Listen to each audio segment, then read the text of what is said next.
There is no one definition of what design is. There are forms of design which are about solving technical problems, emotional ideas. There are designers who are interested in the way that humans interact with things or with each other.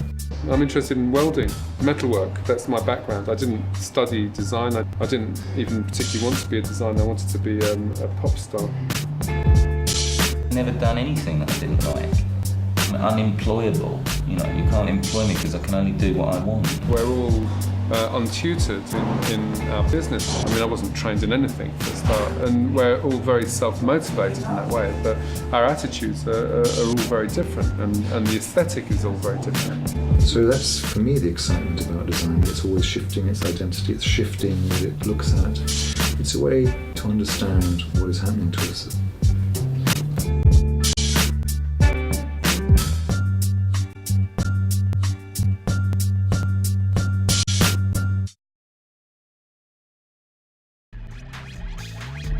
Everywhere we go, we are surrounded by objects.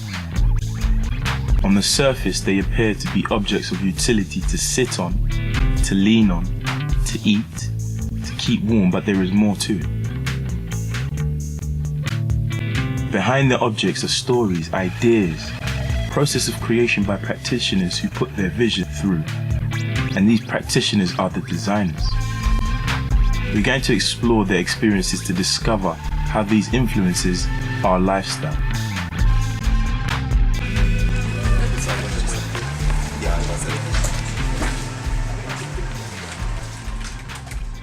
In many ways, there's a paradox at the heart of what we think of as design, because design is both about economics and about culture. At the most crude level, design is what is used to sell more stuff. It's initially inspired by commerce as much as design. So the idea that I could make something with my own hands and sell it the very next day to somebody for money, what was a pile of metal was suddenly a pile of cash, was kind of interesting to me, right? Design is also a cultural expression, a reflection of what we think is important, a way to show our values. Design is what we use to express a sense of who we are, about showing gender, national identity, a whole series of really crucial issues.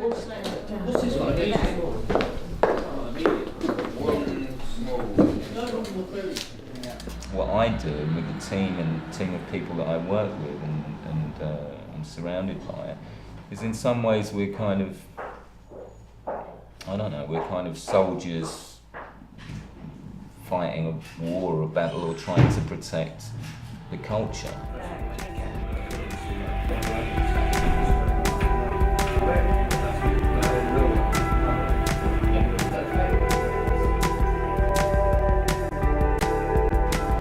I guess I really sort of started off in the fashion business, working with my mother in Westwood for about 8 or 9 years.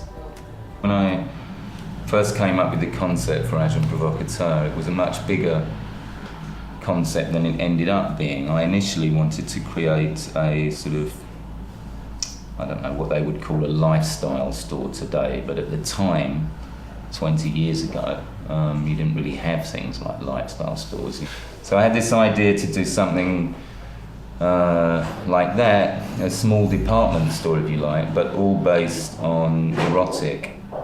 Agent Provocateur, when I created that brand, if I think back, I had a dream one night. I woke up in the morning, I knew what the name was of the company, I knew exactly what it was I wanted to do, but it came to me through the parallel dimension. Inspiration is absolutely all around us. I'm never short of inspiration. The problem is channeling that into some kind of realistic output. I worked at Habitat, for instance, for 7 years as creative director, so that gave me a much better overview of the whole world of business and sourcing, how much it costs for a container to go from China to Europe, how you do toys and tableware and textiles. And so I've worked from, as an individual on my own doing metalwork, and I've worked also for the biggest furniture company on the planet, which is IKEA, which owns Habitat. So I've had a very broad range of experiences. I think for a long time, design has felt a certain envy of fashion. There is something about fashion which has an ability to speak to a wide public, to touch the emotions, to seem important, to appear on the front pages of newspapers, which I think design has been envious of. On the other hand, if one talks to certain of the kind of masters of fashion, there's also a sense of we're not considered important enough, we're not considered to be a real part of culture. And there's a certain envy, if not of design, then certainly of architecture, that sense of things that last. And fashion, in its very nature, is about ephemera and things that pass very quickly. What makes an object a piece of art or a piece of design? Is it destiny defined by its functionality? Is it the difference in the approach of the creator or in the product itself? There is a cultural hierarchy which has art at the top and design somewhere below that, based on the idea that most cultures value things which are useless, quote unquote, above things which are useful. If we think about most cultures, warriors, priests, the aristocracy at the top, merchants in the middle, workers at the bottom, and this can be reflected in so many different ways. The elite wear clothes which show they don't have to work. You want to be an artist, first of all you have to have a discipline in technique. You have to study that for a long, long time to a point of excellence, you know.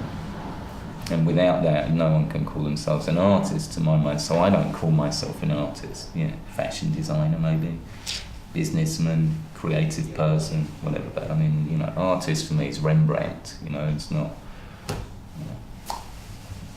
I'd love to consider myself an artist, but the reality of it is I'm much closer to being, a mini industrialist than I am an artist. I'm interested in the making of things, right? And I like to have the excuse of a functionality, you know, something, you know, a reason to make something. So That is, I think, something to do with the reason that art is useless. It's about religion or magic, and design has been about things which are useful. In some ways, utility and usefulness is a privilege, which is what makes design really matter.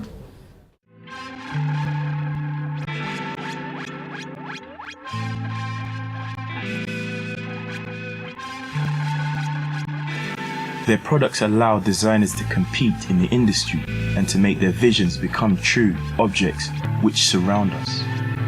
London is a large city in which design is quite small, but that allows designers in London to be anything they want. It's a culture which allows people to choose what they want to take from it and make their own city. In the scene I grew up in, I was a punk rocker. You know, I grew up in a scene that was a revolution in the UK. My parents were instrumental in creating that revolution. where I came from, which was the music business, where when I started, it was the end of punk music. But what punk taught you was that you could have no skill, probably no talent actually, learn your own instruments, and still be number one. When I grew up as a kid, Sid Vicious used to take me down the shops and buy me sweets, you know what I mean? Those were my friends when I grew up, that's what I know. So we were always anti-establishment, you know, we were cut, and sometimes like Public Enemy #1. I mean, the Sex Pistols were number one in the UK when there were bands on the radio and the television, but they still managed without being able to sing, without being able to play their instruments, to get to number one. So my attitude when I'm developing things or doing things, I'm always on the sort of front end of saying, I like this because this fits with my makeup, my personality, my point of view. And I think that idea of the do-it-yourself movement is something that I brought very much into my work.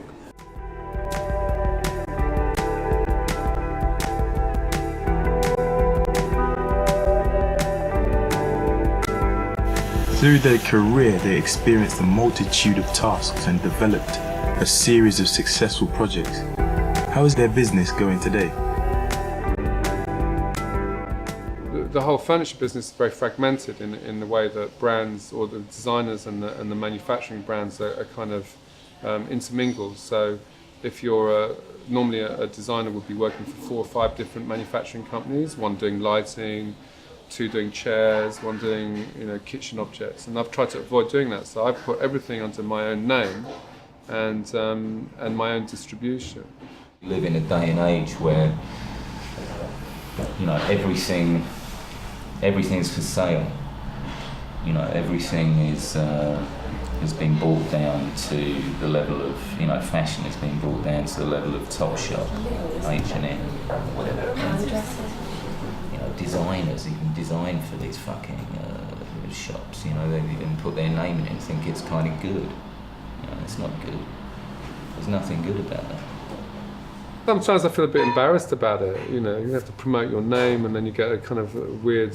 You're trying to sell yourself as an object as well as a person. So it's an awkward situation in a way. I don't agree with all of that kind of thing. I don't agree with the kind of culture that is purely based on buying things. With Agent Provocateur, it got to the stage where I had to leave because it became too much about how can we make these products in bigger volumes at cheaper prices. So my collaborations tend to be with factories in China and factories in India, factories in Lithuania or in Britain or in Germany. Why don't we just stop making all this stuff in England or in France or with these nice little old ladies that really care about what they're doing? And let's just ship it all out to China and make it, really cheap and like loads of it. It's not what I'm into. I don't like that. We kind of compete with Topshop on that level. We're the kind of antidote.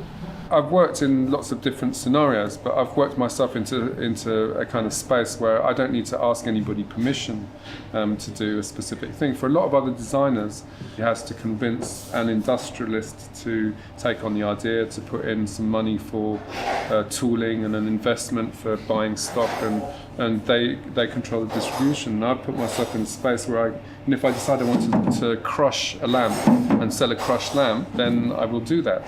And so, it's taken me a long time to get to a point where I can control my own destiny, but that's sort of where I am now.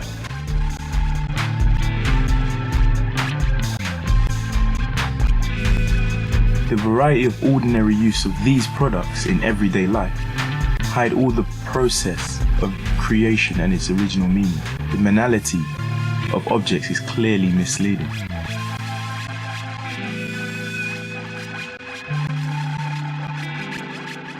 I'm not sure it is what I'm meant to do. I think I'm still actually a guitarist. Or maybe I'm a chef. When I started realising that it was a great way to make a living was when my hobby turned into a money-making activity. So now I don't even need a job. I still got my hobby, and I don't need a hobby because I've got a great job. I think my job is to try to make architecture and design come alive for those who are not specialists, but also to retain the sense of authority so that we are there to find and to present and to remind. Throughout my career, people I have employed in various businesses who were pretty useless at the job they did ended up teaching in St Martin's College. So when I look at those institutions, I have no respect for them. So if I have someone come to me and say, well, I graduated from St Martin's, I'm automatically suspicious. So I feel like I'm blessed, I believe that I deserve to be blessed because, as I said, I listen to my heart, and I think a lot of people should do that a lot more. You listen to your heart, it's intelligent, it's telling you something, listen to it.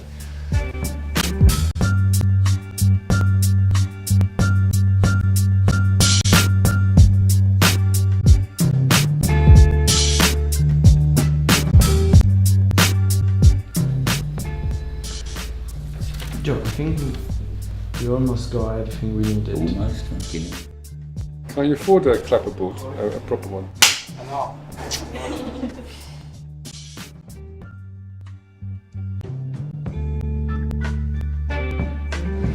Okay guys, thank you.